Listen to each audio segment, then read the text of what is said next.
Welcome back नाजरीन। Break पे जाने से पहले बात हो रही थी जो आजकल अफवाहें हैं, जो बहुत डिस्कशन हो रही है वो ये है कि हुकूमत की तब्दीली की बातें की जा रही हैं, सुहेल अफरीदी की तब्दीली की बातें भी की जा रही हैं। अमजद भट्टी साहब, ये जो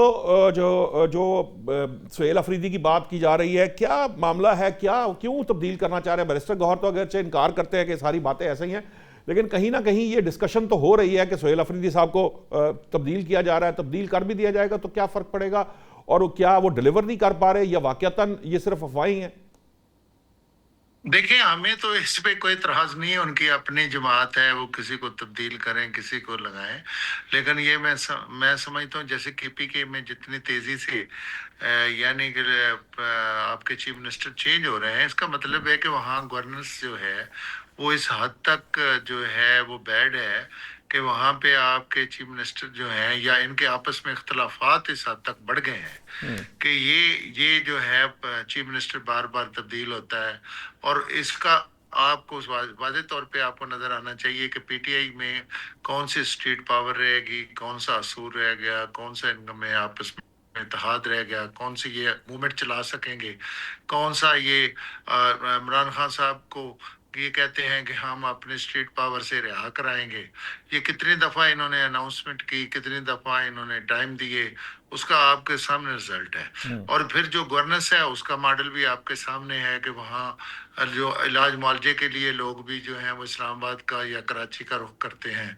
और मैं तो अभी इनके एरिए में गया। मैं जब पंजाब से केपीके में दाखिल हुआ तो मुझे ऐसे लगा कि जैसे जैसे हेल ऑफ डिफरेंस। ये नहीं कि मैं कोई तनकीद कर रहा हूँ, ये है कि इतना इतना वाजे फर्क नजर आ रहा था कि जैसे मतलब है कि वहाँ का मॉडल और पंजाब का मॉडल, मतलब है ये सारी चीजें इतनी डिफरेंस थे। तो तो बाकी भट्टी साहब, ये चीजें जो।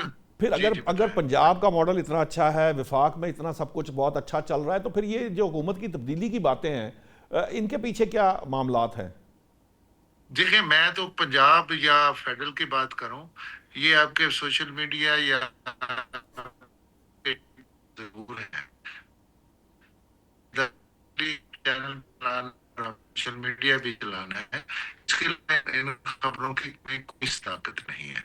अगर मुझे आप कोई ऐसा बता दें कि इसमें कौन सी ऐसी चीज है जिसको आपके पास ऐसा सबूत है, कोई आपके पास कोई ऐसा मुतबादले का रास्ता है आपके पास पाकिस्तान को चलाने का, पाकिस्तान को आगे लेके जाने का, या कौन सी ऐसी चीज है कि क्या खुदा न खास्ता अल्लाह ताला ने पाकिस्तान को इज्जत नहीं दी, जब पूरी दुनिया पाकिस्तान को इज्जत दे रही है। इतने बड़े मुल्क के साथ आपने मुकाबला किया और आप जीते, आपको पूरी दुनिया में इज्जत मिल रही है। तो आप मुझे ये बताएं कि अगर देखें, अगर आप ये कहें कि महंगाई हो गई है, पेट्रोल महंगा हो गया है, तो आप देखें ना, जैसे अभी अभी पेट्रोल सस्ता हुआ तो पेट्रोल सस्ता हो गया, और वो तो अगले मंडे अपना सारी फ्राइडे को दो बार फिर बट पेट्रोल जब आपने सस्ता पेट्रोल हो की रहा है। बात की है, मैं तो माजरत ये चाहूंगा, आप देखिए बात ना जारी दोनों। रखिएगा, मेरा एक सवाल जरूर ले लीजिएगा। प्राइम मिनिस्टर साहब ने आवाम से, और जो आपके पेट्रोलियम मिनिस्टर हैं, स्टेट मिनिस्टर हैं, उन्होंने वादा किया था कि जितनी प्राइसेस कम होंगी उस हिसाब से हम प्राइसेस डाउन करेंगे। 74 रुपए की कमी ज़रूर की गई, लेकिन आज जो आलमी प्राइसेस हैं वो ईरान जंग लगने से पहले से भी कम हो चुकी हैं। लेकिन हमारे यहाँ तेल की कीमत उस लेवल पे नहीं आई जो ईरान जंग लगने से पहले थी। इस बारे में ज़रूर बात कर लीजिएगा। नौशाद भाई, जी जी। मेरी आप बात थोड़ी सी सुन लें। जी। आप सारी पाकिस्तान की कौम का क्या जीन बन गया है कि शाम को जनाब वो खबर चलती है कि जनाब तेल जो है वो नीचे इंटरनेशनल मार्केट में इतना जो है बैरल के हिसाब से नीचे आ गया। तो हमारे लोग सोचते हैं कि अगर 9 बजे खबरनामे में आ गया है ना, तो 9 बज के 1 मिनट पे पेट्रोल पंप जो है ना, वो उसके नीचे वाले रेट पे मत उस पे ऐलान कर दे। ऐसी बात नहीं है। ये 15 दिन बाद एक चीजों को 15 दिन की स्टोरेज होती है, ट्रांसपोर्टेशन होती है, ये प्रोसेस होता है। जो आपका पेट्रोल की कीमत वहां कम होती है, उसको जब वो देखे ना, उसकी परचेज से लेके उसकी ट्रांसपोर्टेशन तक एक टाइम लगता है। उस टाइम को भी आपने मद्देनजर रखना होता है। और 2 हफ्ते बाद कम से कम देखे ना, अपना फ्राइडे को हुआ, इस फ्राइडे को आप देखना। आप दोबारा मुझे बेशक फोन करके ले लेना कि उसमें पेट्रोल कम हुआ है कि नहीं हुआ, और ऐसा ऐसा इंशाल्लाह ताला कम होगा। ठीक है, इस जुमे को तो नहीं हुआ, लेकिन उम्मीद है कि अगर आप 15 दिन के बात कर रहे हैं, वैसे तो जब बढ़ता है बस देखे वो तो आप तो चाह रहे थे कि हर रोज जो है ना, सुबह प्राइम मिनिस्टर साहब ऐलान करें 9 भट्टी साहब, बजे के खबरनामे में ये कि कमिटमेंट जो थी, पेट्रोल ये 10 रुपए मिनिस्टर्स नीचे ने आ गए। ये कमिटमेंट मिनिस्टर्स ने की थी कि जैसे जैसे तेल कम होगा वैसे वैसे हम आवाम को डिलीवर करेंगे। अब वहां 15 दिन की बात नहीं हो रही थी। स्टेट मिनिस्टर साहब ने कहा था कि मैं हर सूरत में ये यकीनी बनाया जाएगा कि तेल की कीमत अगर इंटरनेशनली कम होगी तो हम यहां पर भी प्राइसेस कम करेंगे, और जुम्मे की भी बात नहीं थी कि सिर्फ जुम्मे को ही कम करेंगे। कादर बंदोखेल साहब मेरी बात की नफी कर रहे हैं। मैं चाहूंगा कादर बंदोखेल साहब, आज तो अगर आप इससे इख्तलाफ करते हैं तो जरूर बता दीजिए। दूसरा ये है, मेरा जो सवाल था कि क्या अल्टरनेट आपको लग रहा है कि पैदा हो सकता है? हम आलमी सतह पर भी बेहतरीन कारकर्दगी है, सफारती सतह पर भी बेहतरीन कारकर्दगी है, मुआशी सतह पर भी मुझे ज़ाती तौर पर ऐसी कोई नाकामी बज़ाहिर नज़र नहीं आती। लो ठीक है, आपको आपके टैक्स अहदाफ पूरे नहीं होंगे, लेकिन टैक्स बहरहाल पहले से ज़्यादा इकट्ठा हुआ। इसी तरह से इकनॉमिक इंडिकेटर्स में कोई ऐसा मेजर इंडिकेटर नहीं है जो कहे कि आपकी मईशत जो है वह दुरुस्त रास्ते पर नहीं है। अगर मईशत भी ठीक है, सफारती मामलात भी ठीक हैं, सिर्फ मुकामी आपकी जो सियासत के मामलात हैं वो अभी ताहाल काबू उस तरह से नहीं आए, दहशतगर्दी पे भी हम कंट्रोल करें, तो फिर हुकूमत की तब्दीली की बात की क्या तुक बनती है? नुशाद साहब को मैं कानून का तालिब इल्म दलाइल से बात करूंगा आपके सामने। जी जी। पहले तो भट्टी साहब पिछली असम्बली में हमारे सीट पे एक साथ थी, मुझे बड़ा एहतराम है। मैं थोड़ा सा भट्टी साहब ये मालूम करे कि पिछले जुमे को जब वो तेल की कीमतें बरकरार रखी तो हुकूमत ने साथ ये ऐलान भी कर दिए कि इसके कोई हफ्तावार या मंथली वार जो ना इसके नहीं होगा, ये समझ लो फर्दर ऑर्डर तक है। तो अगले जुमे की कोई कम आम नहीं होगी ना, अगले जुमे का टाइम है, क्योंकि ये अभी उन्होंने ओपन कर दिए है फॉर मंथ फॉर वीक नहीं है वो। नंबर एक बात। दूसरी बात ये जो आप बता रहे कि हुकूमत की, आपको याद होगा राना से एहसन इकबाल साहब जो प्लानिंग के मिनिस्टर है, जब उनसे पूछा गया कि आप ये पेट्रोल के ऊपर लेवी क्यों कर रहे हैं, तो उन्होंने कहा देखिए हमारे पास रेवेन्यू नहीं है, इस वजह से हम कर रहे हैं। फिर राना सलावड़ा साहब से सवाल किया, उसने भी ये कहा कि रेवेन्यू की वजह से हम ये कर रहे हैं। फिर उसके बाद अगला बयान, फिर उसके बाद आपको याद होगा वजीर पेट्रोलियम ने जब ये ईरान का जंग शुरू हो गया था अमेरिका का, तो उन्होंने 126 रुपए जो बढ़ाए थे। तब जब पूछा गया मीडिया वालों ने उनसे कि बाबा अभी तो 28 दिन का आपके पास जखीरा था और आपने पिछले रेट पे खरीदा था, तो क्यों महंगा करे? तो फरमाने लगा कि हम इस वजह से करें, हमारी ऑयल कंपनी के साथ ये मुआहदा हुआ है कि आगे चल के ये जंग जब तूल पकड़ेगा तो आप रेट नहीं बढ़ाएंगे। ये भी रिकॉर्ड का हिस्सा है। फिर ये 2 महीने के अंदर उन्होंने 160 रुपए बढ़ाए, जो कि खित्ते में किसी ने 2 रुपए, किसी ने 3 रुपए बढ़ाए, 160 किसी ने नहीं बढ़ाए। जबकि हमारे जहाजों पाबंदी नहीं थी, हमारे जहाज पाकिस्तान का झंडा लेके ना अमेरिका कुछ कह रहा था ना ईरान कह रहा था, ये भी एक आता है। लेकिन सवाल ये कि फिर मैं इन्हीं के वजीर का एक डिफेंस मिनिस्टर जो ना ख्वाजा आसिफ का बात दोहरा रहा हूँ, उन्होंने ये कहा कि हमने हमारे जो एफबीआर ने 1200 अरब जो रिकवरी की है, 1200 से ज्यादा वो खा चुका है। और ये राणा सलमान के दोनों का बयान, ये भी रिकॉर्ड का हिस्सा है की बात है। और फिर जब 1000 गाड़ियां दिए एफबीआर वालों को, तो उसके बाद उन्होंने ये कहा कि बहुत सारे लोगों ने मुखालफत की, और फैसल वाडा साहब ने मुखालफत की है कि भाई क्यों ये गाड़ियां दे रहे।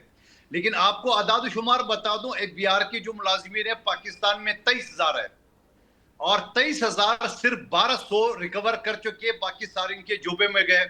सिंध में सिंध रेवेन्यू बोर्ड ने, जिसके टोटल जो तादाद 368 है, और वो 368 का महकमा आपका कराची का 70% आपका रेवेन्यू देता है पाकिस्तान का। वो तो इसलिए है ना कि वहां पर हुकूमत की कौन सी बात वहां पर हेडक्वार्टर्स है ना, कौन सा अच्छा काम हुआ है, कौन सा महंगाई खत्म हुई है, क्या हुआ है जो आप कह रहे हैं हुकूमत को रहना चाहिए?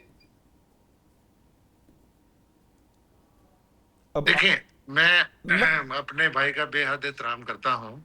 कंपैरिजन में जाएंगे तो वो बहुत बात आगे तक निकल जाएगी, लेकिन क्योंकि आप हमारे ताती भी हैं, दोस्त भी हैं, भाई भी हैं, मैं ये समझता हूँ कि आप अपने दौर को भी जरा देख लें। जरा आपको याद होगा, मैं पहले भी यही बात कर चुका हूँ कि हमारे दोस्तों का प्रॉब्लम ये है कि ये जब हुकूमत में नहीं होते, ये तो आप हुकूमत में भी हैं, ये नहीं है कि अपना पीपल्स पार्टी हुकूमत में नहीं है और मंदोखेल साहब हुकूमत में नहीं है, ये पूरी हुकूमत एंजॉय कर रहे हैं।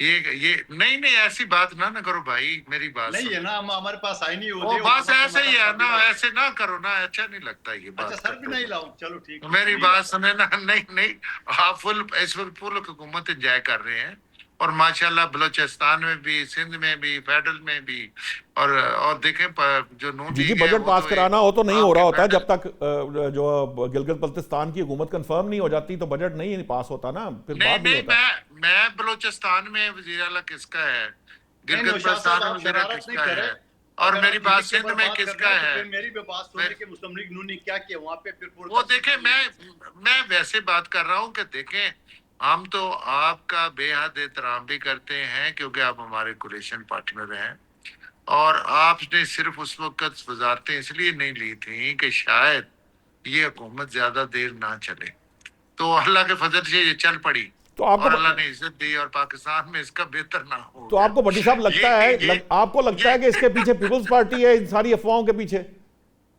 नहीं, मैं नहीं, पीपल्स पार्टी नहीं नहीं, है। ये देखे ना, ये जो हमारे दोस्त हैं ना, जो पीटीआई वाले, ये इनका एक सोशल मीडिया का काम होता है, ये करते रहते हैं, हम इसको इतना सीरियस लेते नहीं है, और आवाम भी नहीं लेती सीरियस नहीं, इसको, मैं लेकिन ये ये आपको बात तो बात दुरुस्त है। बताऊं। देखें, बंदो खेल साहब ने एक बात हाँ तो दुरुस्त कही कि आपने ये जो अभी आप कह रहे थे, आप दावा तो कर रहे थे कि जी अगले हफ्ते प्राइसेस कम होंगी, लेकिन ये बात दुरुस्त है कि जो नोटिफिकेशन कर दिया गया कि हफ्तावार अब प्राइसेस दोबारा रिवाइज नहीं होंगी, तो फिर अगले हफ्ते कौन प्राइस कम करेगा भट्टी साहब? नहीं नहीं, होंगे प्राइसेस, देखें जैसे जैसे आप देखना, मैं जो आप बात कर रहा हूँ, मैं गलत बात नहीं कर रहा, आप देखना आपके साथ दोबारा भी मुलाकात हो। ठीक है भट्टी ये साहब से लेकिन साहब ये शमाइला राना साहबा को भी नहीं पता था, कल एक चैनल में ने कहा अगले जुमे को पेट्रोल कम होगी, मैंने कहा नहीं, बाद में वो मुकर के बोले नहीं, इसलिए पर तंग है। ठीक है। चलो, हम नहीं मुकरने वाले, चले हम भट्टी आपके साहब, साथ भट्टी साहब में चले भी यहीं पर भट्टी साहब से दोबारा पूछ लेंगे हफ्ते जुमे के बाद पीर आएगी, पीर पे कादर मंदोखेल साहब को भी बुला लेंगे, आपको भी बुला लेंगे। मुझे ज़रा फैजी साहब, ये जो मामला है, ये जो डिबेट है, ये मैं आपसे इसलिए भी इसके ऊपर बात करना चाहता हूँ। हमारे यहाँ ये मिजाज है, शायद हमें आदत है कि 4-4.5 साल से ज़्यादा हमारे यहाँ को हुकूमत नहीं चलती। हुकूमत से मुराद ये है कि प्राइम मिनिस्टर तो ख़ास तौर पे 4 साल से आगे नहीं जाता, वो तब्दील कारी दिया जाता है। चाहे 2008 की हुकूमत थी, जो थे आपके गिलानी साहब, वो फिर राजा साहब को लाया गया, फिर जनाब नवाज शरीफ का मामला आया तो फिर उनको लाया गया, उसके बाद शाहिद खाकान अब्बासी को, फिर जो इमरान खान के मामले में तो उनकी हुकूमत ही चली गई। तो ये हमारे यहाँ ये जो हमें इंडाइजेशन शुरू हो जाती है, क्योंकि अब लोग ये भी कह रहे हैं पीडीएम को मिला के 5 साल पूरे हो चुके हैं और लोग इतनी जैसे कह लीजिए आदत नहीं है उनको इतनी लंबी हुकूमत की।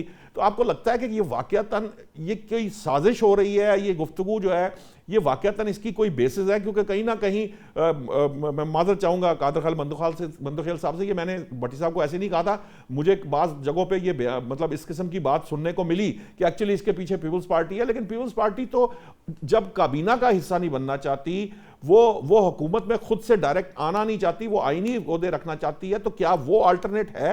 वो चाहती है कि हुकूमत उसके पास जाए, या कुछ और कुव्वतें हैं या कोई और चीज़ें हैं? क्योंकि बहरहाल हम आईपीपी गिलगित बल्तिस्तान में कुछ चीज़ें देख रहे हैं, कश्मीर में देख रहे हैं, उसके बाद हो सकता है ये मामला विफाक में देखें। आपको लगता है कुछ चीज़ है या ये सिर्फ सारी अफवाह की अफवाह ही है? यार मेरा मंत्रा थोड़ा सा कुछ और है। अगर पीपल्स पार्टी का जिक्र आ रहा है तो वो भी किसी हद तक है, लेकिन पीपल्स पार्टी की क़यादत जरदारी साहब और बिलावल साहब उसमें नहीं है, एक बात। दूसरी बात, मैं पहले यहां से शुरू करता हूं, हम तनकीद सब पे कर लेते हैं। पहली बात तो आज मैं अजीब सी आपके प्रोग्राम में करने लगा हूं कि जितने चैनल्स हैं, जब वो लाइसेंस लेते हैं तो अवामी मसाइल और वो मैसेजेस, वो जेस्चर जो अवाम की फलाह बहबूद के हैं, वो उसका परसेंटेज होगा, कितना है वो अब शहजाद राय आके मुबारक करता है तो वो उसको भी उधर ले जाते हैं। लिहाजा ये चक्कर नहीं होना चाहिए। फिर बजो में खुद मैं समझता हूं कि मेरे ज़हन में ख्याल आता है और मैं अपनी एक मकबूलियत भी चाहता हूं। कभी मैं कहता हूं कंपनी नहीं चलेगी, चले वो चल भी गई जितनी अरसा चलना थी, फिर उसके बाद मैं कहता हूं कि यूं होने वाला है। ये भी बड़ा मामला है। देखें, बड़ा हिस्सा मेरे बड़े भाई हैं, दोस्त हैं और सब कुछ है, कुलीग रह चुके हैं, लेकिन ये जो है ना कि चूंकि अगली गल भी सुन लो, आम रिपोर्टर, आम एंकर क्लब का मेंबर नहीं, आम एंकर जो मैं और आप आए हैं वो हम अवामी बातें करते हैं, ये बैठ के एजेंडा सेट करते हैं और ये दोपहर को एजेंडे सेट करते हैं कि रात को। भट्टी साहब ने बिल्कुल ठीक कहा, सारा दिन आप मईशत को बड़ा ऊपर जाता हुआ दिखा देते हैं और आप कहते हैं स्टॉक एक्सचेंज 100 इंडेक्स में ये फतवात हासिल कर ली, हमारे ये मुआदे हो गए। आप लाइव प्रोग्राम दिखा रहे होते हैं और तकरीरें दिखा रहे होते हैं मिनिस्टर्स की, या उसमें बिलावल भुट्टो भी हो, अगर पानी का मामला है, इंडस वाटर, स्वीटी नहीं कहूंगा, ट्रीटी कहूंगा, अगर उस पर ये सारा कुछ कर रहे होते हैं। लेकिन फैज साहब कहीं ना कहीं जब धुआं उठ रहा है तो कहीं ना कहीं आग तो लगी होगी ना। लेट मी मैं जरा कंप्लीट कर लूं। अब हमें भी तो एजेंडा तय करना चाहिए कि यार क्या शामत है 7 से लेकर रात 12 बजे तक कि लोग सिर्फ इसलिए हमारे प्रोग्राम सुनना छोड़ दें और वो उन प्रोग्रामों में चले जाएं जहां ठट्ठे हैं, जहां गुलकारियां हैं, जहां लतीफे हैं। हमने खुद तबाह किया इस मुआशरे को, उनके अजहान को, उनके दिमागों को, उनके जो है वो समाजी माहौल को। लिहाजा मेरा ख्याल है इस तरफ आना चाहिए कि अगर हम 6 बजे तक बड़ा अच्छा कुछ दिखा रहे होते हैं, 7 बजे कड़ी मौत पै जाती है कि हम सारा धाम से बिठा देते हैं और ये कोशिश शुरू कर देते हैं कि जी मईशत खराब हो गई और रियासत नाकाम होने लगी है। पहली बात तो ये। दूसरी बात ये, जहां से मैं शुरू किया था, ये हुकूमत नहीं चलेगी और 5 साल यूं पूरे कर लिए और यूं कर लिए और यूं कर लिए। यार खुदा का खौफ करे, आपको अगर कोई कॉल नहीं है मेरी मिनिस्टर, मेरी ये तावला ताला अटेंड नहीं करता तो मैं अगले दिन शुरू हो जाऊं कि वजारत इत्तेफाक नाकाम हो गई है। मैं अगर मेरी कोई एहसन इकबाल साहब या ख्वाजा साहब या मेरे बहुत सारे दोस्त हैं, देखें मैं 35 साल से हूं ना, तो मेरे कई वाकफ भी होंगे भाई, वो अगर जिम्मेदार हैं, वो बिजी हैं और मेरी एक कॉल ना लें और मैं उसके बाद यहाँ शुरू हो जाऊंगा बस हुकूमत मुक जानी चाहिए, ये तो मेरी आहें हैं, मेरी सिसकियां हैं, बद्दुआएं हैं बेसिकली। लिहाजा हमें वो चाहिए कि सारे जिम्मेदार आपके साथ बैठे हुए हैं, इनको भी ये चाहिए कि ये अपनी अपनी जमात के जितने लोग भी जाते हैं, रोज लिस्ट बनती है किसने किस चैनल पे जाना है, किसने किस चीज का क्या जवाब देना है, क्या ब्रीफिंग है, क्या मामलात हैं। और भट्टी साहब ने तो आपको 2 दफा कह भी दिया, पहले सेगमेंट में भी, अभी भी कह दिया कि अगले जुमे आप मुझसे मिल लीजिएगा। अल्लाह करे कि इनका दावा, इनका जोम खुदा करे कि वो इस अंदाज में हो कि वाकईतन पेट्रोल की कीमतों में बहुत बड़ी कमी आ जाए। लिहाजा ये वो बातें हैं कि हमें थोड़ा सा ना इस्लाह अहवाल की तरफ जाना चाहिए, ना कि तेरी जमात ने ये किया, मेरी जमात ने ये किया। हाँ, इसमें भी कोई शक नहीं, आपने ठीक कहा, बलोचिस्तान में पीपल्स पार्टी की हुकूमत है, सिंध में पीपल्स पार्टी की हुकूमत है, जीबी में हुकूमत बनाने जा रहे हैं, वफाक में माशाल्लाह आईनी ओहदे उनके पास है। तो ये हर तरफ से अपनी जो है ना वो फिरकी निकाल लेना वो भी ठीक नहीं है। और कराची के हवाले से भी आपने बिल्कुल ठीक है, आपने खुद ही एक लुकमा दिया था फिर रुक गए।